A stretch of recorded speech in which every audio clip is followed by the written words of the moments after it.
খুব অল্প সময়ের ভিতর কত সময় লাগতে পারে এই কাজটা শেষ করতে আপনার? দেখেন, পুকুরের মাপটা তো আমাদের জন্য একটু চ্যালেঞ্জিং। তো আশা করতেছি আগামী 2 ঘন্টার মধ্যে ইনশাল্লাহ কাজটা কমপ্লিট করার চেষ্টা করব। হাসার কি আছে এইভাবে? আমি না, ঋত্বিক রোশনের মতো লাগতেছে খ্যাক সেক্সি খ্যাক। চেহারা। আজকে আমরা ক্যান্টনমেন্টে আসছি, সিলেট ক্যান্টনমেন্ট। তো এখানে একটা পুকুরের সার্ভে কাজ করতেছি, খুবই চ্যালেঞ্জিং কাজ।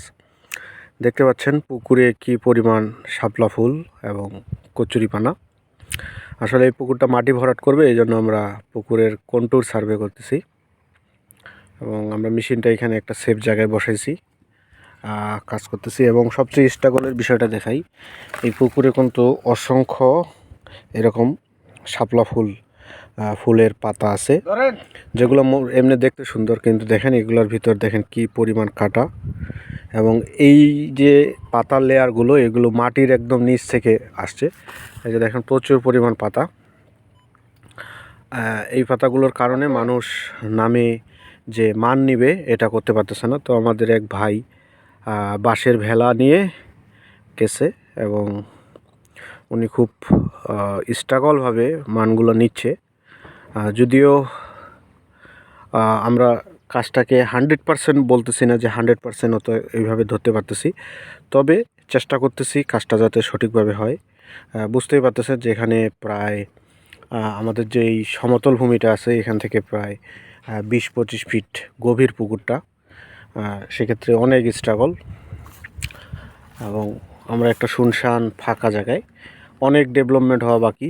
প্রচুর, এটা একটা রাস্তা, প্রচুর পরিমাণ ইট এখানে আনায় রাখা হয়েছে রাস্তাগুলোর ব্রিক সোলিংয়ের জন্য। মোটামুটি আবহাওয়াটা খুব বলতে পারেন উষ্ণতা ছড়ানো আবহাওয়া।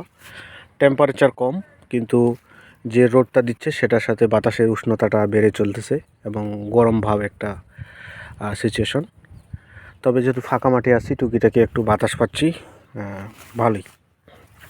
আমরা এই কাজটা, এই পুকুরটা শেষ হলে এই পুকুরটা পুরো শেষ করতে হবে। শেষ করে আমাদের পাশে আর একটা এরিয়া আছে, ওইদিকে ওই এরিয়াটার কাজ করতে হবে। পুকুরের সার্ভে আসলে একটা চ্যালেঞ্জিং কাজ, বলতে পারেন একটা দায়বদ্ধতা কাজ। এখানে আপনাকে একদিকে সঠিক হিসাব প্রোভাইড করতে হবে, অন্যদিকে ফিল্ডে কাজের যে চ্যালেঞ্জটা, এটা তো আর বড় অফিসাররা বুঝে না যে ফিল্ডে আমরা কিভাবে চ্যালেঞ্জের মুখে কাজ করতে হয়। দেখুন কত স্ট্রাগল করে ওইখানে যাচ্ছে এবং আমরাও স্ট্রাগল করে মেশিন দিয়ে ওই অল্প সময়ের ভিতর ফোকাস করে মানটা নিচ্ছি। চ্যালেঞ্জিং কাজ বলতে পারেন।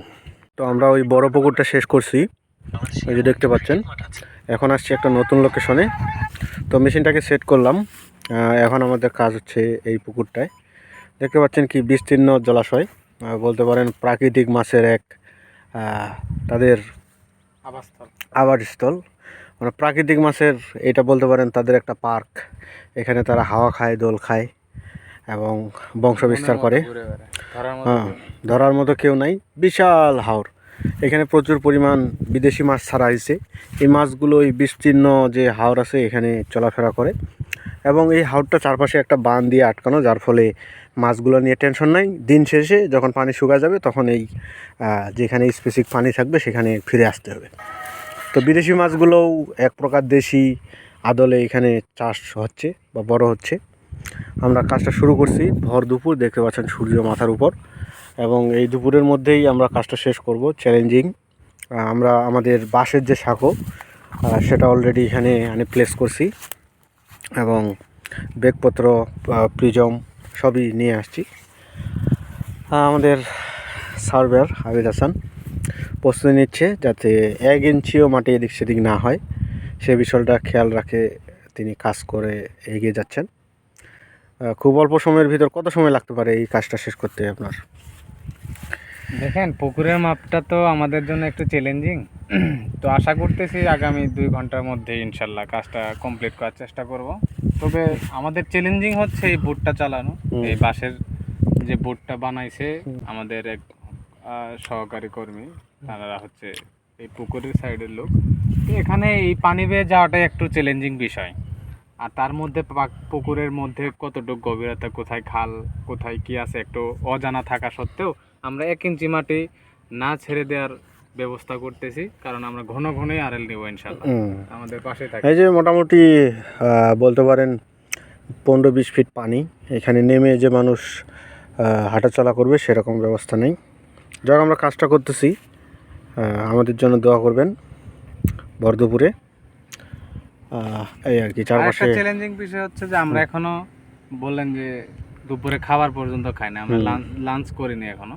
আমরা নাস্তা খেয়ে মনে করেন যে কাজটা করতে, তারপরে কাজটা সূক্ষ্ম এবং নির্ভুল করার জন্য। ওকে, ধন্যবাদ। ঠিক আছে, তাহলে আবার দেখা হচ্ছে।